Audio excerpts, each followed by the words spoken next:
Hello and welcome back to another episode of Animeniacs. Yay! And we're covering more Nichijou. Yeah. So this is episodes 10 to 12. And I think we're halfway through the series on this one. I think it's 24 or 26 episodes. I think it's 26 actually when I looked. So, almost halfway there. We got one more episode. Yeah. So, how are you liking it so far? It's good. It's good.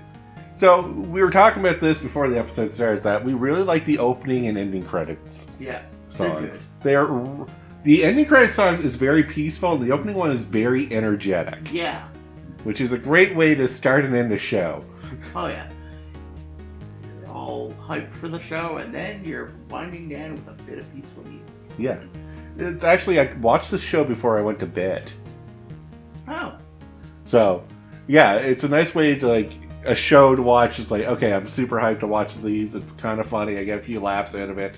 And then a nice peaceful song to, you know, coax into sleep with. Yeah, that makes sense. Or if you're zonked out on the couch already because you passed out halfway through the episode. Yeah. It's a nice little lullaby to play in the background. With you, that's more likely. Yeah, I've done that multiple times. Many a show. Oh, yeah. So, yeah, we actually have the character names, all of them. Good. So we have Yuko Aoi, which is our idiot girl. Defined as an energetic 16-year-old high school with short brown hair. Her main desire in life is to make every day more fun and interesting than normal. Often to the others or her own expense. More often than it's everybody's expense. Yeah, everyone suffers. Like, thanks, but, you know, no. So this one's going to be hard for me to pronounce, but Mio Naganohara. Sounds alright to me. I think I nailed it. That's our blue-haired, cheerful girl. Yeah. Has a crush on Goat Guy. And is more defined by her wooden hair clips that hold her hair into pigtails. Yeah. There are actual episodes about this. Yeah.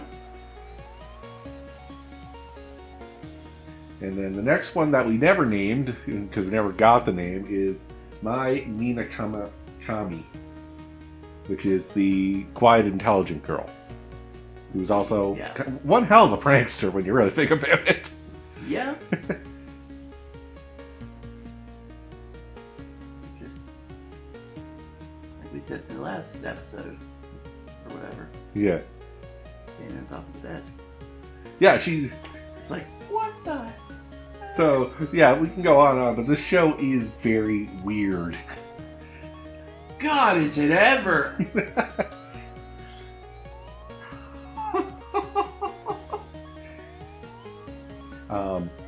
Weirdest thing so far in this set of episodes. Or things that stuck out to you. Don't worry, we're getting to the other household characters later. We'll just stop at being 3 right now. The jerk ball. Oh yeah, the dirt ball. So the grandpa having a rough day and focusing on all the negative things that happened in his life. And he's like, no, I have to focus on positives. Yes. And then luckily his daughter and grandson come around. Mm-hmm. And daughter's like, I'll cook you a meal. Because mom's not home. Yeah. And grandson's like, eat it! Yeah, grandson's like, I made you a... what was it called? It's a dirt ball, but what is like... dumpling. Oh, yeah. I made you a dumpling at the park. Here, eat it. Yeah. And the grandfather trying to be like, yeah, I don't want to break this kid's heart and not eat it, but I'm going to be eating dirt now. Thanks, life. Yeah. Because of that one, I'm more like the puns they made. Yeah. And we know how... Oh yeah, Cody hates puns. We all know this. Yeah. And at the end of the episode, they made dirt, like they had a dirt ball and a iron ball. Yeah. And then, you know, you made a pun. Then I added a pun, and then I was just like... Start the next episode. Your hatred and just defeat. Yeah. You love that. I love it so much. Okay, that was a actually kind of nice, wholesome episode. Yeah, there's a few wholesome ones. So we got interested into the ribbon-haired girl, which I never got the name of, but we saw 2 skits with her that were very, like, weird crap happens with her, apparently. Yeah, noodles. Yeah, the noodle shoot, which is actually a thing in Japan, by the way. What? Yeah, they have these festivals where they use a bamboo log and let noodles slide in the log with hot water to heat the noodles. And you're supposed to grab the noodles before they reach the pool at the bottom. Okay. Fascinating. Yeah, it's an interesting festival that I'd like to see, but I don't know if I'd participate. Yeah, yeah, I don't want bamboo noodles, thanks. They're fine. It's just standard egg noodle. Okay. The bamboo does nothing to them. It's just like another wooden plank. Okay, And then the other skit that she's in is the eggplant caramel shooting gallery. Yeah. With the asshole of a carnival man, booth owner. You nailed it down. Yeah, and then you find out that he's a cheating bastard. That he's like, never come back here. Like I'd wanna. And all through the episode, it was like, shoot him. Shoot him! Oh, I gotta bring this up. Yeah. Oh yeah, so we got a few skits with the mom in it. God. Yuko's mom is great. And also, like I said, brutal. So, our first skit with that one is Yuko's trying to do her homework and hates studying. Mm-hmm. And then she goes into this big, long life philosophy thought process of like, well, what do I really want out of life? And does studying need to be involved in that goal? Because if it's not, then why would I need to study? And slowly she starts like losing it because she's like, well, everything I want requires studying, so or if I can't decide on something, I'm just going to have to study until I have something figured out. And as she's doing this, she's banging against the floor, which of course, if you're a parent or if you've ever had children, that gets annoying real quick. Yep. I was that kid that always did the thumping, and I always wondered why my dad would get so mad, but then when I got older, I realized, oh wow, that is super annoying. Yeah. I was right to be yelled at. Yeah. This mom doesn't just yell. Oh no, the mom doesn't just yell. She comes in and judo flips. Yeah. Yuko. Right into the floor. Yep. And she just lays there. It's like, are you okay? Yeah, no. And then the next skit, kind of wholesome, but also kind of shows how aggressive the mom is. Yeah. Yeah. So, it's like, I wanted to let you rest from your cold. yeah. So, I didn't tell you about the exams coming up because you wouldn't have studied for them. Yeah. It's like, if you didn't tell, I would have studied for them, would you? No. At least you're honest. Yeah. If you fail, I'll kill you. Kill you. Yeah. I'm like, thanks, Mom. like, oh my god. Now, I know that's probably just an empty threat, but still. With her, I wouldn't put it past her. And it doesn't seem like the mom's like overly vicious. That's true. She's just, not even abusive. What's the word for it? Disciplinarian. Disciplinarian. I guess that'd be the word for it. Yeah. Like, she wants the best for her daughter, but she has to be strict because that's the kind of daughter she has. Oh, yeah. Like, it's not going to sink in any other way. Oh, yeah. Yeah. Oh, yeah. The, club president? Yeah. We don't have a name for him, but yeah, the soccer game club president. I don't remember what the...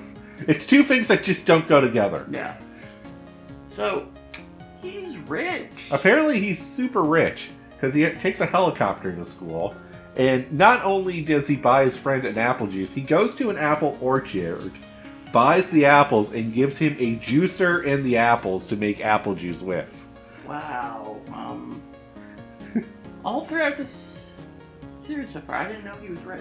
Yeah. No, I love these unexpected twists on characters that they'll throw at you. Yeah, I was like, oh my god, what? Because the first one is that you find out that the goat boy is actually a farmer and he's not rich. Even though he acts like he is. I hate him. Yeah, I know So you do. much. Just, yeah, it's fine. But, yeah. And we did have a skit with him where the gun girl's trying to pick out a juice. And he makes a suggestion, and she's like, I don't need your suggestion, Baka. And she just happens to pick the thing he's really suggested. Yeah. And then she pulls out a P90. Yeah. I like how you knew the gun, too. I've seen them in shows. Fair enough, fair enough. And I'm like, you're gonna shoot him. Of course she is! Yep. That's her her whole calling thing. card! It's like, who was here? Oh yeah, Shooty Girl. Huh, there seems to be a lot of bullet holes around the room. I guess Shady Girl was here. So now we're going to get to my favorite household, the Moto's household. Gosh. And yeah, I'm going to have a hard time pronouncing last names here, but Nano Shinomome. I think you did a good job. Yeah, that's our android schoolgirl. Built by the presser. Despite being a year old, she has the height and appearance of an average teenager. And she's basically, her whole motivation is she doesn't want people to know she's a robot. No. Yeah. It's like, take it out! Yeah. Take out the key. Yeah, you might want to actually finish that sentence. Take my key out! I don't want people to know I'm a robot. We have Professor Hakase Shinomome. So the same last name as Nano. And an intelligent 8-year-old scientist who built Nano herself.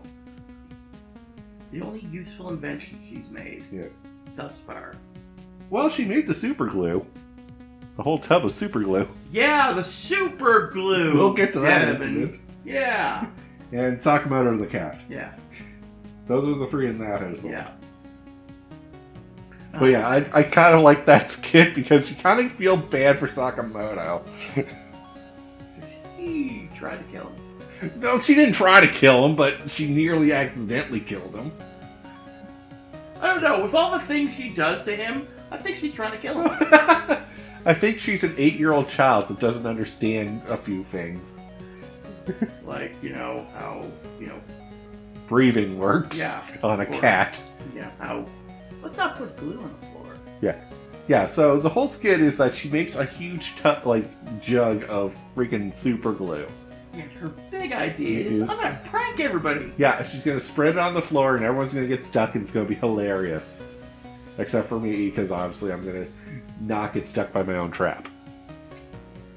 Yeah, you're an 8-year-old child, let's see how this goes. Yeah. So Sakamoto's like, I'm not gonna get caught by that because I'm watching you do it. Squish. Yeah, and he realizes, oh, I've been standing in it this whole time. And then she laughs, and then as she's laughing, she realizes, oh, I've been standing in the glue as well. Great, now we're both stuck, and it's snack time, I'm hungry. And she falls into the glue. Yeah, she falls over, accidentally squirts out more of the glue from the glue holster, and completely covers Sakamoto, who is now drowning in glue. And unable to breathe. Yep. The one thing he needs To do. There's a few things a cat needs Yeah. to do in life, and breathing is one of those. Yeah. And then, of course, Nano comes home, sees the two in the hallway stuck, and then she's like, what's going on here? It's like, help us, get water! Squish. Yep. Ah, crap. I like that they never show how they get out. Yeah. I would love to see how that happened. Yeah. And then in a later... Oh yeah, in a later skit, we find out that they never cleaned up the glue, and Sakamoto gets stuck again. Yeah! I'm like, you should have cleaned that. Yeah. Like, one of you. Any one of you could have got a mop. Yeah, pour water! Yeah. Yeah, so the big thing about the glue is water. It's water soluble, so it will dissolve in water. Yeah. So, At least she's smart enough to realize that. Yeah. What's it? Oh yeah. Wants to be more mature. Oh yeah, so there's I think it's one of the earlier episodes that we watched this time, where she has her tail up in a ponytail. This is the professor. Yeah. And she's like, do I look more mature now? And Nano gives the compliment. It's like, yeah, you do look a little bit more mature. It's like, well, I'm going to help you with everything. Yeah, so as an 8-year-old child would, when they want to act mature, they will insist that they help with everything to prove that they are the most mature thing in the room. Which leads to disaster. Which leads to disasters, as, you know, an 8-year child would. And who's the recipient of these disasters? Sakamoto! Yep. Because, you know, it's only funny when it happens to a cat. Yep. Oh, yeah. So, first thing is, boiling egg. Yeah. On So, his head. Well, the first thing, actually, is she's trying to cover him up with books to keep him warm. Right. Which annoys the crap. Which annoys him. Then he goes off. They try to do the laundry. She turns on the wrong switch. She turns on the wrong machine. Yeah. Then they start cooking dinner. And, of course, at this point, Nano's like, you know, this is kind of gone too far. You don't have to... Annoying. Yeah. Especially when it's dinner and, you know, we can't waste food. Yep. Yeah. But they argue over the frying pan, and of course the egg in the frying pan flies off. Just as Sakamoto enters the room and gets a burning hot egg to the face. Oh, poor Sakamoto. Yeah. Anyways, they clean him off, and then she's trying to get a new egg to cook and drops it on Sakamoto's head again. Why do you torture this child? Joke's on you, Sakamoto. He just hung his head in shame, and I love it. Oh, I hate you. There's so many different skits. Yeah. Oh. Well, you know, dumb girl. Yep. Yuko. Yep. Same difference. Forgot her homework. Yep. But this time, she did it! Yeah, it's one of those, she did her homework, and she's so proud of herself for doing her homework for once. And, of course, she forgot it at home. That's the obvious skit. Yeah. And then, like, she struggles, and she's like, I'll just run home and get it. It's like, no, there's not enough time. I know, but I have to take that chance. Opens the door. And the teacher's there. Take your seat. Get sent to the hall, of course. Yep. Where she's having a bit of a depression day. And Comfort Dog comes. Yeah, just puts his paw on her shoulder. Yeah. And it's like, everything will be alright. Until it's not. Yeah.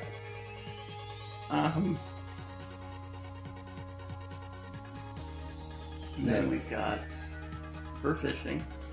Yep, she catches a boot and a kettle pot.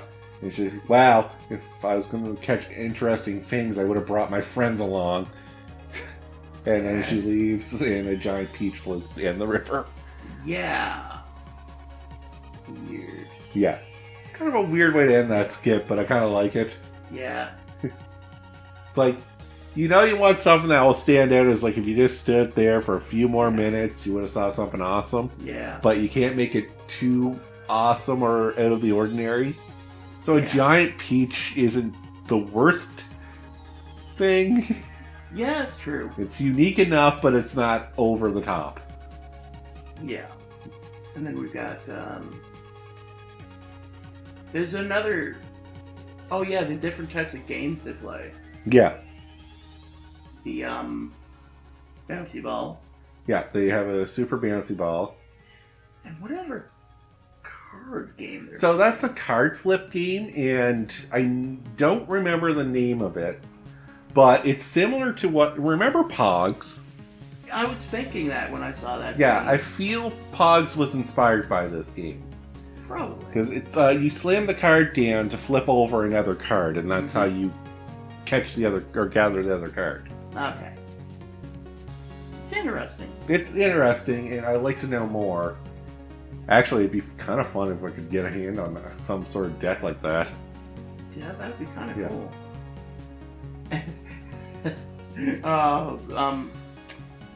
Afro guy, Mohawk dude. Yeah, they're friends. Yeah, it's hot. Stop saying it's hot. It makes it worse. Oh, but it's such a scorcher out. Like, what's with the sun? I could punch him and nobody would know. Yeah, we've all had a friend like that. Stop looking at me. No one would believe you. Yep. All right, final thoughts before we wrap up the episode, Cody. These were good. Yeah. I actually enjoyed them. Yeah. So I like how they throw wholesome and comedy at you. So there's some wholesome moments, and then there's some really hilarious moments, and then there's just some, moments in there. And it's more just because, as a Western audience, we don't understand the Japanese culture jokes, which is unfortunate, but they're still kind of fun to see anyway. Yeah. So with that, though, we'll call the episode here. So thank you all very much for watching. Until next time, have a good one. Peace out.